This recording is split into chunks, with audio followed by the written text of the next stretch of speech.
이 시간 우리에게 주신 하나님의 말씀은 시편 128편 1절에서 6절까지의 말씀입니다.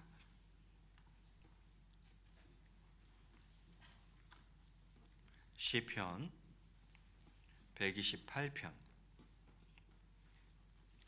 1절에서 6절까지 한 절씩 나누어 읽겠습니다. 제가 1절 봉독합니다. 여호와를 경외하며 그의 길을 걷는 자마다 복이 있도다.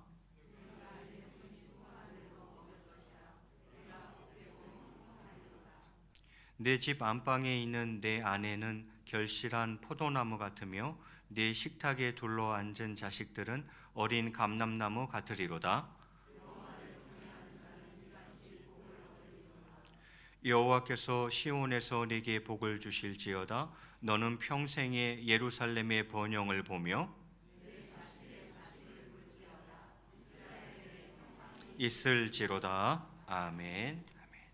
이 시간 한번 소개하고 싶은데요, 우리 정래홍 집사님이 친구분 전도하셨습니다. 이 자리에 오셨는데 자리에서 한 번만 일어나 주시겠습니까? 저 맨 뒤에 계십니다. 우리 환영의 박수 한번 하겠습니다. 예, 반갑습니다. 환영합니다. 자, 오늘은 맥주 감사 주일입니다. 그래서 먼저 맥주 감사 주일에 대해서 이야기했으면 좋겠는데요. 사실 이 맥주 감사 주일은 구약의 맥주절과는 조금 다릅니다. 정확한 날짜도 좀 우리가 지금 지키고 있는 7월 첫째 주와 또 구약의 맥주절과는 날짜도 일치하지 않고요. 그러면 지금 우리가 지키고 있는 이 맥주 감사 주일은 어떻게 되는 것인가? 그것은 보리를 수확하고 감사드리는 날이다, 이렇게 이야기할 수 있겠어요. 여러분, 저희는 뭐 지금은 산업사회지만 예전엔 농경사회 아니었습니까? 그러면 가을에 이제 추수하고 벼를 거두어 드리고, 그리고는 겨우 내내 먹다가 이제 쌀이 떨어지는 거죠. 벼 추수 마치면 이제 보리를 심는데 겨울 동안에 이제 쌀은 다 떨어지고 3, 4월 돼도 아직 보리가 열매를 맺지는 않았단 말이죠. 그래서 그 어려운 때, 쌀은 떨어지고 보리는 아직 없고 그 어려운 때를 우리 어르신들이 뭐라 그랬어요? 보릿고개라 그랬죠. 보릿고개. 그리고는 그 보리가 그럼 언제 수확이 되느냐? 6월 말쯤에 수확이 됩니다. 그럼 그 풍성한 보리를 수확해 놓고 이제 하나님 앞에 7월 첫째 주에 맥주 감사 예배를 드렸던 거예요. 그러니까 이것은 구약에 있는 맥주절이 한국에 들어오면서 우리 상황에 맞게 토착화되었다, 이렇게 이야기할 수 있겠죠. 우리나라에 맞게 이렇게 토착화된 것이다. 그래서 사실 11월에 있는 추수감사주일도 그 청교도들의 땡스 기빙에서 비롯된 것 아닙니까? 그렇죠? 우리나라도 쌀을 거둬들이는 가을에는 추수감사주일을 드리고, 보리를 거둬들이는 7월에는 맥주감사주일을 드리고, 지금 이렇게 하고 있습니다. 그런데 지금 우리가 농경사회도 아니고, 그러면 이 맥주감사주일이 현대를 살아가는 우리 성도들에게 갖는 의미는 무엇일까 하는 거죠. 그것은 한 해의 상반기를 마무리하며 상반기 동안 베풀어 주신 하나님의 은혜에 감사하는 시간이 뭐겠다? 맥주 감사주일이다, 이렇게 생각하시면 되겠습니다. 여러분 어떠십니까? 올해는 더더욱 힘든 한 해였는데 상반기를 마무리하며 하나님께 그래도 감사한 마음이 드십니까? 그 감사한 마음을 가지고 오늘 맥주 감사 예배를 하나님 앞에 올려드렸으면 좋겠습니다. 2020년 이제 상반기를 마무리하며 하나님께 감사하고, 그러면 이제 남은 하반기를 과연 어떠한 믿음으로 하나님 앞에 살아드릴까? 이제 2020년 절반이 갔는데 나머지 하반기를 나는 하나님 앞에, 또 우리 가정은 하나님 앞에 어떻게 믿음으로 살아드릴까를 다짐하는 시간이 되었으면 좋겠습니다. 그런 점에서 오늘 여호와를 경외하는 가정이라는 제목으로 말씀을 증거하고자 합니다. 자, 오늘 설교 제목이 뭐라고요? 아멘. 여호와를 경외하며 그의 도를 행하는 자가 얻게 될 축복. 여호와를 경외하며 그의 말씀을 행하는 자가 얻게 될 축복을 노래한 지혜시다, 이렇게 이야기할 수 있어요. 시편 128편은 내용이 그런 내용이에요. 여호와를 경외하며 그 도를 행하는 자가 얻게 될 축복을 노래하고 있는 지혜시에 해당됩니다. 자, 본문 구조는 전반부에는 이런 내용으로 되어 있어요. 여호와를 경외하는 자의 가정적 축복, 여호와를 경외하는 자의 가정적 축복, 그 가정적 축복의 풍성함을 무엇에 비유합니까? 포도나무와 감람나무에 비유하여서 시각적으로 보여주고 있는 거죠. 여호와를 경외하는 가정이 얼마나 행복한 가정인가, 단란한 가정인가를 시각적으로 이렇게 딱 표현을 해주고 있어요. 포도나무랑 감람나무 비유를 사용해가지고 시편 기자가 그렇게 하고 있고, 그 다음에 5절과 6절에 보면은 이제 여호와를 경외하는 자의 복이 한 개인의 차원을 넘어서서 여호와를 경외하는 자 그 사람의 차원을 넘어서서 그 후손에게까지 이르게 될 것임을 말씀하고 있는 내용입니다. 이렇게 본문 구조가 되어 있습니다. 어떠십니까? 여러분의 가정은 여호와를 경외하는 가정이십니까? 여호와를 경외하는 가정에는 어떤 복이 있는지, 어떤 축복이 있는지 함께 이 시간 살펴보도록 하겠습니다. 먼저 1절 말씀입니다. 우리 1절 말씀을 같이 봉독하겠습니다. 시작.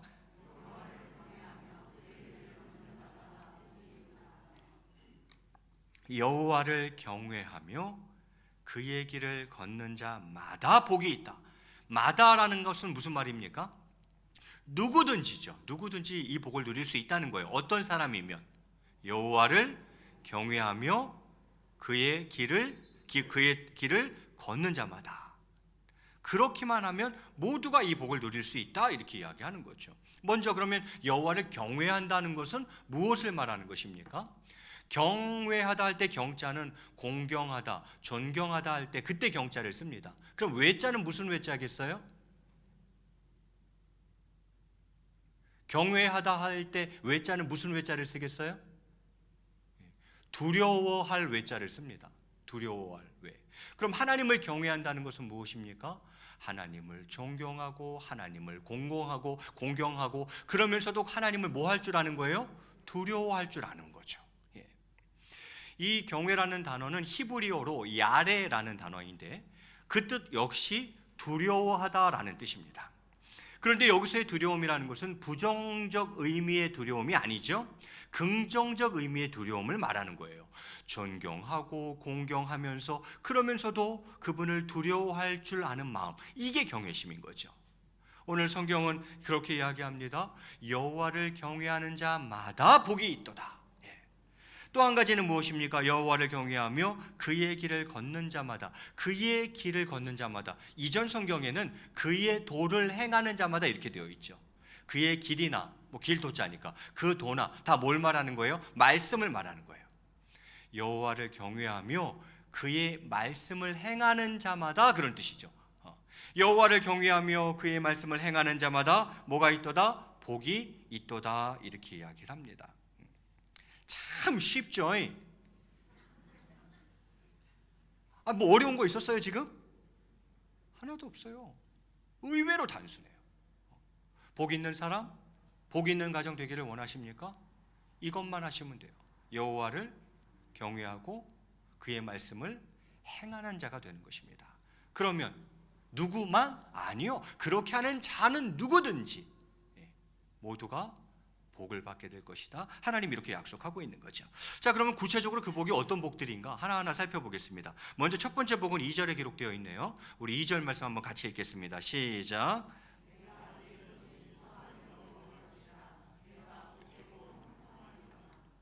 아멘.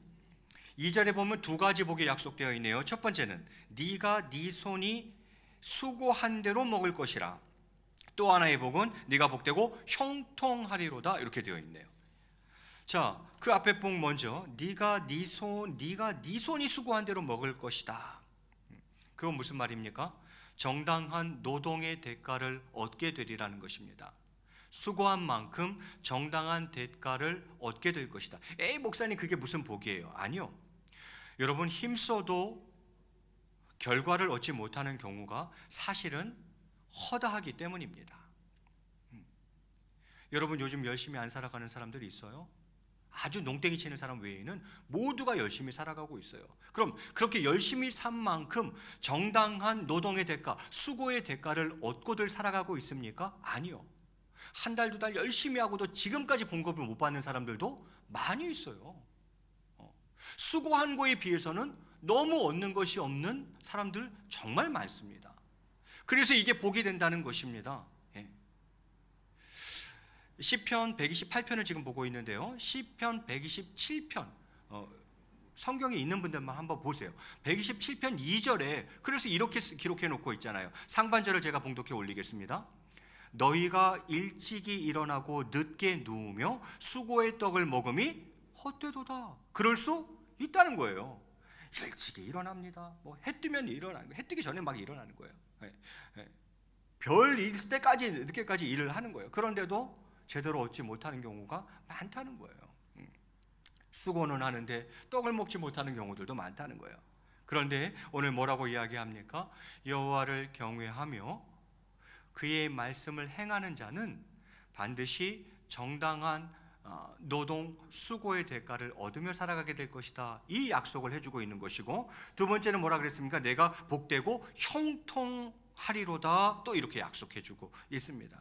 뭐 형통의 복이 어떤 복인지는 여러분 요셉을 잘 아시니까 굳이 말씀드리지 않겠습니다. 요것은 그 당시에는 이제 가부장적 사회고 남성 중심의 사회였기 때문에 수고하는 것을 얻는 이런 대목의 복은 대체로 남성들에게 주어진 복이다, 이렇게도 볼 수 있겠죠. 그럼 그 다음 복은 뭐냐? 그 다음 복은 남편이 아닌 아내가 얻는 복이라든지 또 자녀의 복을 이야기하는 것 같아요. 3절에 보면 이렇게 기록되어 있습니다. 오늘 본문이 길지 않으니까 우리 읽겠습니다. 3절 같이 봉독합니다. 시작.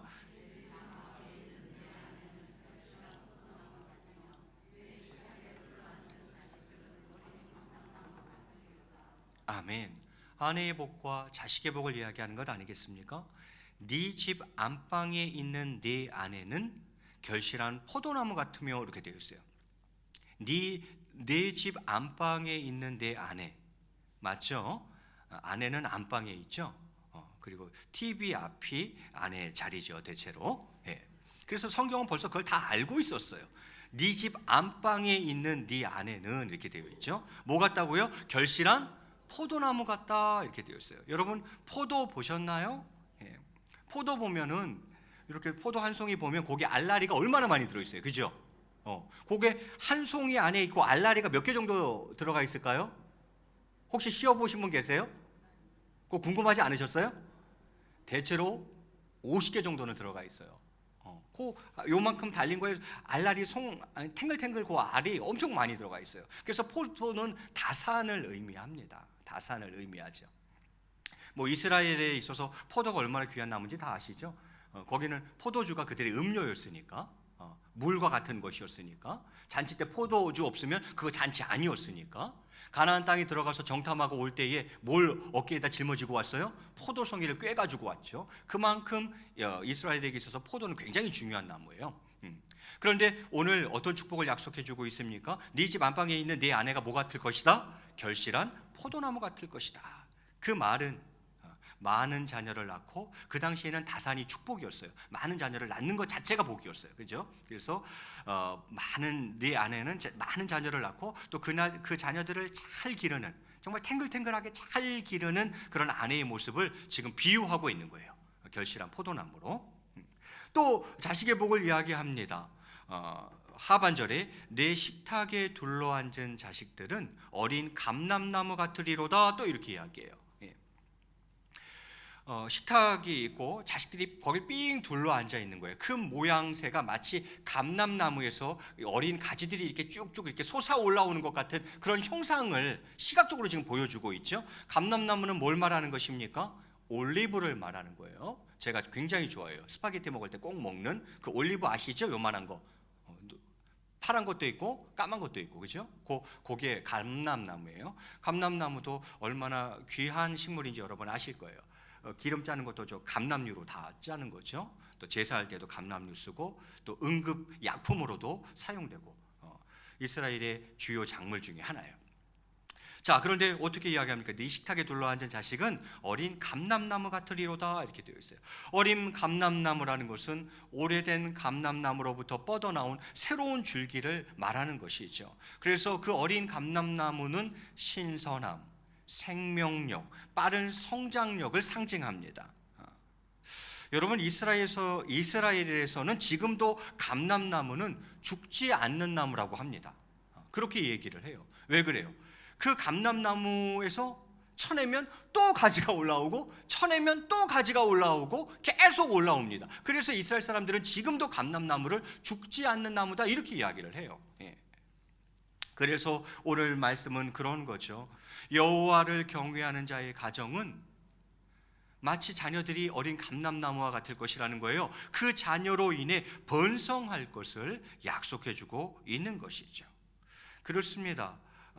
여호와를 경외하며 그 말씀을 행하는 자마다 아내의 복과 자식의 복을 누릴 것이다. 오늘 그렇게 하나님께서 친히 약속하고 있죠. 그러면서 4절에 이렇게 이야기합니다. 여호와를 경외하는 자는 이같이 복을 얻으리로다. 1절과 똑같죠? 반복을 통한 강조입니다. 여호와를 경외하는 자는 이같이 무엇을 얻으리로다? 복을 얻으리로다. 또 이야기하는 거죠. 자, 그러면서 이제 마지막 복으로 넘어가는데요. 5절 말씀도 우리 같이 읽겠습니다. 5절 시작. 여호와께서 시온에서 네게 복을 주실지어다. 너는 평생에 예루살렘의 번영을 보며 이렇게 되어 있죠. 여호와께서 시온에서 네게 복을 주실지어다 이렇게 되어 있어요. 시온은 어디예요? 시온에는 하나님의 성전이 있죠. 성전에는 하나님이 계시다고 생각했어요. 그래서 시온은 하나님이 거하시는 거룩한 성산이라 불려지는 거죠. 성산. 그리고 하나님의 임재를 상징하는 것입니다. 이게 시온이죠. 자, 그런데 시온은 성경에서 굉장히 자주 나오는 단어죠.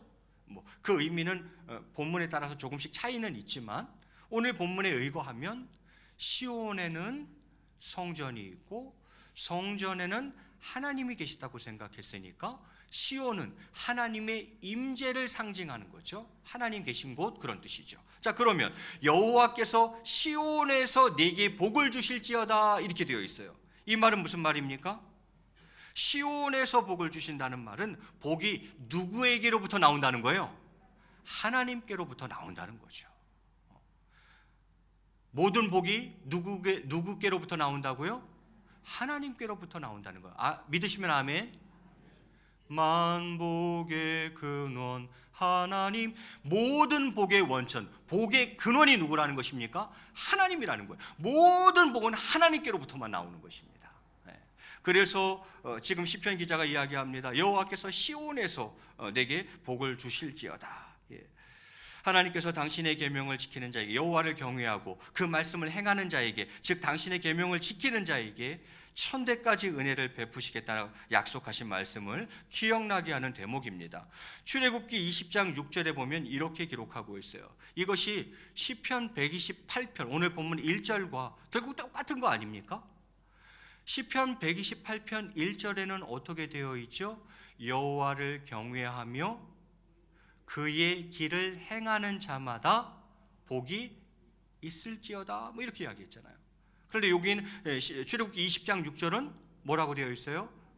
나는 하나님을 말하죠. 하나님을 사랑하고 하나님의 계명을 지키는 자에게는 천대까지 은혜를 베푸실 것이다. 똑같은 거예요. 단어만 조금 바꿨지 똑같은 말씀이잖아요. 여호와를 경외하며 그의 말씀을 행하는 자마다 복이 있고 하나님을 사랑하며 그의 계명을 지키는 자마다 은혜가 있다는 거죠. 은혜가 있대. 언제까지? 천대까지 은혜를 베풀겠다. 하나님 그렇게 약속하고 있는 거죠. 뿐만이 아닙니다. 너는 평생에 예루살렘의 번영을 보며 이렇게 되어 있죠. 이것은 하나님을 경외하는 성도 그 각 개인의 신앙은 그 사람 딱 그 성도에게만이 아니라 그 성도에게는 물론 그 축복이 가정, 후손, 그가 속한 공동체에게까지 그 축복을 가져다 준다는 것입니다. 얼마나 놀랍습니까? 여호와를 경외하고 그 말씀을 행하는 자, 그 사람이 복받는 건 당연하고 그건 물론이고, 그 복이 그 가정으로 흘러들어가고 그가 속한 공동체에게까지 흘러들어갈 것이다. 이렇게 하나님이 약속하고 있는 거죠. 그래서 네가 하나님을 경외해, 네가 하나님의 말씀을 행해, 그러면 너는 너만이 아니라, 너의 번영이 아니라 예루살렘의 번영을 보며, 이렇게 이야기하는 거죠. 공동체로까지 확대되고 있는 거죠. 그리고는 6절에 이렇게 마무리합니다. 우리 6절 말씀 같이 읽겠습니다. 시작.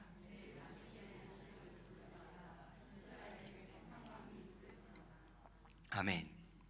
네 자식의 자식을 볼지어다, 이렇게 되어 있어요. 그렇게 가족은 창대하게 된다는 거죠. 창대하게 되고 자신은 당대에 장수하여 지속되는 즐거움을 맛보게 될 것이라는 그런 말씀이죠. 여러분, 어르신들이 그러시더구만요. 우리가 자식 키울 때에는 너무 힘들고 어려워서 너무 바쁘고 해서 자식이 이쁜지 모르고 키웠다는 거예요. 그런데 할아버지 할머니가 돼서 손자 손녀를 보니까 어찌나 예쁜지, 너무너무 애들이 예쁘다는 거예요. 여러분, 손주가 그렇게 이쁠진데 증손주는 또 얼마나 이쁘겠어요, 그죠? 오늘 성경이 뭐라 그럽니까? 네 자식의 자식을 볼지어다, 이렇게 이야기를 합니다. 그것은 네 가족이 어떻게 되겠다는 거예요? 창대하게 될 것이라는 거예요. 자식이 자식을 낳고 자식이 자식을 낳고 네가 또 증손까지도 보고, 그러면 본인 입장에서는 그 당대에 장수한다는 뜻이요, 그 자녀들을 통해, 그 자식의 자식을 통해, 또 그 자식의 자식을 통해 지속되는 즐거움을 맛보며 살아가게 될 것이다. 이렇게 하나님이 말씀해 주고 있는 것이죠. 얼마나 큰 복입니까? 그리고 6절 하반절에는 이러한 복으로 마무리 짓습니다. 이스라엘에게 평강이 있을지어다, 이렇게 이야기해요. 있을지로다, 이렇게 이야기해요. 평강의 복은 큰 복입니다, 여러분. 여러분은 글쎄요, 뭐 개인적인 복 취향도 다 다양하겠죠. 물질의 복이 또 최고라고 하시는 분도 있고, 뭐니 해도 머니가 최고라고 하시는 분이 있고, 뭐 아무리 뭐하냐 건강해야지, 건강의 복이 최고라고 이야기하는 분도 있고, 아이고 자식 농사만큼 귀한 게 없다, 자식이 잘 되는 게 최고의 복이다. 뭐 복은 다 다양하고 또 취향이 다 다양한 것 같아요. 그러면 김 목사님, 당신의 복 취향은 뭡니까? 저는 평강의 복입니다. 저는 이게 제일 큰 복이라고 생각하는 사람이에요. 제 취향이에요. 개인적인 취향이에요. 저는 이게 제일 큰 복이라고 생각해요. 아무리 물질이 많아도, 아무리 건강해도, 아무리 자녀들이 잘 돼도 내 마음에 평강이 없으면 그거 하나도 복 아닌 것 같아요. 내 마음에 정말 하늘에서 내려오는 주님이 주시는 평강, 그 샬롬, 그 은혜가 없는데 물질이 많으면 뭐 할 거고, 건강하면 뭐 할 거고, 자식이 잘 되는 게 뭐 할 거예요. 내 마음에 하늘의 평화가 임해야 되는 거죠. 이거 엄청나게 저는 큰 복이라고 생각하거든요. 거꾸로 이야기하면 건강하지 않아도 마음에 평안이 있으면, 물질이 조금 부족해도 마음에 평안이 있으면, 자식들이 가끔 속썩여도 내 마음에 평안이 있다면 그 사람 행복한 사람이에요. 저는 그렇게 생각해요. 그래서 여호와를 경외하며 그 말씀을 행하는 자에게 주시는 복 중에 맨 끝에 무엇으로 딱 마무리하시는 거예요? 평강의 복으로 딱 마무리하시는 거죠. 구약적 개념의 복이긴 하지만 뭐 신약적 개념의 복, 또 통합적인 개념의 복을 다 설명하지는 않을 거예요. 그럴 시간도 없고, 저는 딱 이 본문만 가지고 오늘 얘기하려고 그러는 거예요. 이게 구약적 개념의 복이긴 하지만 여러분, 오늘 본문을 보니까 여호와를 경외하는 가정에 주시는 복은 무엇입니까? 내용을 중심으로 보면 이런 복이었어요. 수고의 대가를 얻습니다. 형통의 복을 누립니다. 아내를 두고 많은 자녀를 둡니다. 자녀들이 감람나무처럼 건강합니다. 평생 동안 주의 은혜를 누립니다. 자손이 대대로 번성합니다. 평강의 복을 누립니다. 이게 내용 중심으로 살펴본 여호와를 경외하는 자가 받는 복이에요. 이것을 그럼 대상 중심으로 보면, 여호와를 경외하는 자가 받는 복을 대상 중심으로 보면 무슨 얘기입니까? 남편이 복을 받고, 아내가 복을 받고, 자식들이 복을 받고, 평생의 복의 복을 받는다, 이렇게 이야기하고 있는 거죠. 이 얼마나 놀라운 축복입니까? 여러분, 이 복을 받아 누리시기를 바랍니다. 복의 근원, 만복의 근원, 모든 복의 원천이 하나님이세요. 그럼 여러분, 기본적으로 상식적으로 한번 생각을 해보죠. 어떤 사람이 복 있는 사람이며 복 받는 사람이며 복 있는 가정이겠어요? 그분과의 바른 관계가 정립된 자가 복 있는 사람일 수밖에 없다는 것입니다. 왜요? 모든 복은 누구에게로부터 나오니까? 하나님께로부터 나오니까 하나님과의 바른 관계가 정립된 자가 그 복이 흘러 들어오는 거죠. 왜? 하나님은 만복의 근원이시거든. 예. 여러분 이것을 잘 아셔야 됩니다. 예. 복은 만복의 근원이신 하나님과의 올바른 관계가 정립될 때, 그럴 때에 주어지는 것이지 하나님과의 관계와 상관없이 그저 인간이 기복적으로 간구한다고 해서 얻을 수 있는 것이 아니라 이 말이에요. 많은 사람들이 이걸 모르더구만요. 여러분 복을 대보세요. 여러분이 생각하는 복을 대보세요. 그 모든 복은 다 하나님께로부터 옵니다. 아멘이십니까? 그럼 어떻게 해야 내가 복을 받죠? 어떻게 해야 내가 복 있는 사람이 되고, 내가 어떻게 해야 복 있는 인생이 되고, 우리 가정이 어떻게 해야 복 있는 가정이 되죠? 그 하나님과 바른 관계 속에 있어야죠. 그 바른 관계가 정립된 가운데 오늘 말씀처럼 그 관계 안에서 여호와를 경외하며 그의 말씀을 행해 나가는 자죠. 출애굽기 말씀에 따르면 그 바른 관계 속에서 하나님을 사랑하고 그 계명을 준수하는 자들이죠. 그 자들이 복을 받는 거죠. 그 자들이 천대에 이르기까지 은혜를 입는 겁니다. 많은 사람들이 이것을 모르고 자신의 힘과 노력으로 복을 얻으려고 해요. 절대 못 얻죠. 왜요? 복은 하나님께로부터 오거든요. 그런데 하나님과 바른 관계 없이 자신의 노력과 의지로 복을 얻고 행복할 삶을 살아보겠다고 해요. 천부당 만부당한 얘기입니다. 또는요, 어떻게 합니까? 자신의 힘과 노력으로 그렇게 하려고 하고요. 아이 목사님 거짓말하시네. 하나님과의 바른 관계에 있지 않아도 복을 누리며 살아가는 사람들이 얼마나 많은데요. 그게 복이 될지 독이 될지는 끝까지 보셔야 됩니다. 오히려 그건 복이 되지 아니하고 그 인생과 가정을 망치는 독이 될 수도 있다는 것을 기억하셔야 됩니다. 진짜 복은요, 하나님께로부터 옵니다. 그분과의 바른 관계 속에서 그를 경외하는 자들이, 그의 말씀을 어떻게든 준행해 보려고 하는 자들이 하나님을 너무너무 사랑하고 그 사랑 때문에 그 계명을 준수하려고 하는 자들이 누리는 것이 진짜 복입니다. 사랑하는 성도 여러분, 그 복을 누리시기 바랍니다. 요즘 세상에는 여호와를 경외하는 가정들이 그렇게 많지 않음을 봅니다. 여호와를 경외하는 가정 되시기 바랍니다. 여호와를 경외하며 그 도를 행하는 가정이 되시기를 바랍니다. 그리하여 하나님과의 바른 관계 가운데에서 하나님께서 약속하시고 준비해 두신 그 모든 축복을 다 받아 누리며 살아가는 가정 되시기를 바랍니다. 그래서 우리 자녀들이 중요한 거예요. 우리 자녀들이 이걸 몰라요. 내 힘으로 내 노력으로 행복할 수 있을 거라고 생각해요. 절대 그렇지 않습니다. 하나님과의 바른 관계가 우선입니다. 그리고 그 속에서 하나님을 경외할 줄 아는 아이들로 키워야 합니다. 하나님을 존경하고 공경하고 두려워할 줄 아는 아이들로 키워줘야 돼요. 그 하나님을 사랑하는 아이들로 키워줘야 됩니다. 그 하나님을 사랑하기 때문에 그 계명을 준수하려고 하는 아이들로 키워줘야 됩니다. 왜요? 그래야 내 자녀들이 복을 받기 때문이죠. 이걸 요즘 사람들이 몰라요. 그저 열심히 학원 다녀서 공부하고 좋은 대학 가고 취업하면 내 스스로 내 행복을 만들어갈 수 있을 거라고 생각하고 있어요. 절대 그렇지 않습니다. 행여 그렇게 해서 복을 누리고 있다 해도 그 복이 복이 아니라니까요. 그 복이 결국은 그 사람을 망하게 할 겁니다. 교만하게 만들 것이고 골프만 치러 다니게 만들 것이고 불륜 저지르게 만들 거예요. 그 복이 복이 아니라 오히려 독이 될 수 있다는 거죠. 진정한 복은 하나님께로부터 오는 거예요.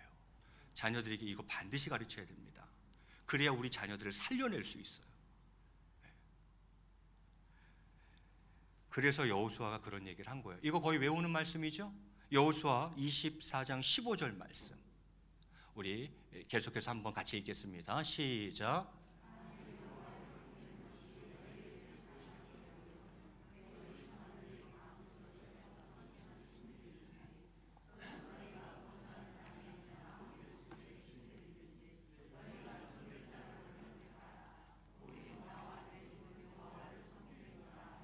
아멘.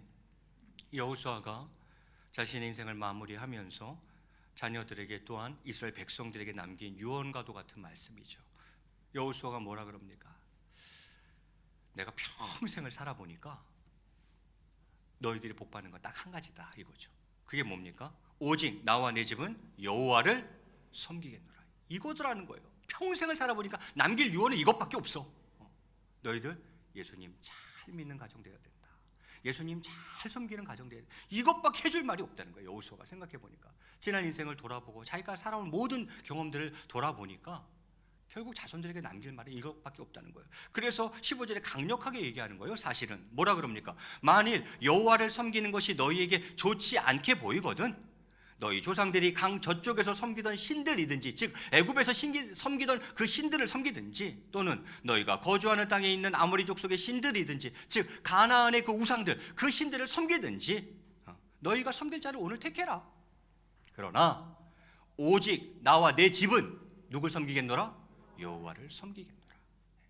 니네 마음대로 해라. 애굽 신 섬기든지 가나안 신 섬기든지 니네 좋을 대로 다 택해라. 그런데 나와 최소한 나와 내 가족은 누굴 섬기겠다? 여호와만을 섬기겠다. 이 말은 무슨 말이에요? 얘들아, 내가 죽고 난 후에도 절대 여호와를 떠나면 안 돼. 여호와를 너희가 섬겨야 해. 이스라엘 민족이여, 내가 민족 지도자로서 마지막 너희에게 남길 수 있는 유언은 이거 한 가지밖에 없다. 오직 누구만을 섬겨라? 여호와만을 섬겨라. 왜? 그게 너희에게 복이다 이 말이죠. 여호와를 경외하는 가정 되시기 바랍니다. 그리고 거기서 한 걸음 더 나아갈 수 있다면 여러분 오늘 시편 128편 보세요. 제가 묵상하고 또 묵상해 보니까 막 그림이 그려지는 거죠. 얼마나 아름답고 복된 가정의 모습입니까? 여호와를 섬기는 저희들의 가정 역시 이와 같은 아름다운 모습으로 주위의 불신 가정들에게 모델이 되기를 바라고 원하고 기도합니다. 여러분들이 복된 가정 되시어서 불신 가정들이 여러분의 가정을 보면서 야 우리도 좀 저렇게 돼야겠다 이런 마음이 들 수 있도록 여러분의 가정이 그런 복된 가정이 됐으면 좋겠어요. 그리하여서 그들도 하나님 앞으로 인도하는 저희의 가정 다 되시기를 주님의 이름으로 간절히 축원을 드리겠습니다. 우리 같이 앞뒤 좌우로 한번 이렇게 인사하시겠습니다. 여호와를 경외하는 가정 됩시다.